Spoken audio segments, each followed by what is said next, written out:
Խոսքը տրվում է Ռուբեն Անխրդյանի, ես խնդրեմ նորից դիտարկեմ մեր 5 րոպեանոց ռեգլամենտը պահպանելու համար։ Շնորհակալ։ Ես ավելի քիչ խոսեմ կամ մնացածները ուղղակի մենակ կարող եմ ասել, որ այս ամեն ինչը գալիս է անգրագիտությունից եւ մեր կառավարիչների անգրագիտությունից։ Երբ որ ես ինչ-որ որևէ բան բացական ուզում խոսել, իմ ամենասիրած վեպը Ռաշպարների կանչնայից ասեմ, մեր առաջին պրեզիդենտը կարդացել էր եւ չերացացել այդ վեպը, վերջին երկուսը պարզապես չեն կարդացել։ Բոլոր չարիքները գալիս են տգիտությունից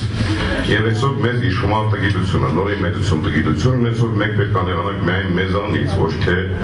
պրեզիդենտներից։ Քանզի նրանք չընտրված պրեզիդենտներ են, առաջինը ցավոք սրտի ընտրված էր, բայց կարծում եմ վերջի երկուները շատ կասկածելիորեն նստեցին իրենց տեղը։ Ես կարծում եմ, որ Սերժ Սարգսյանը, որը այսօր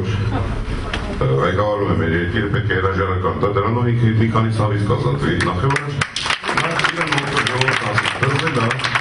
Բոլորի համար պատասխան ինքը չի տա եւ վերջապես կգնա հանգիստ իր համար ապրելու։ Ոչ մի սկուտեմ, ոչ մի կուտե ժողովրդի միսը չի կարող զեկել։ Իմ կարծիքով սենց է։ Հենց որ լեզվին, մինչև լեզվին մոտենալը պետք է մոտենալ նախ այդ լեզուն կառավարողին, մեր երկիրը, մեր ժողովրդին կառավարողին, առաջին մարդուն։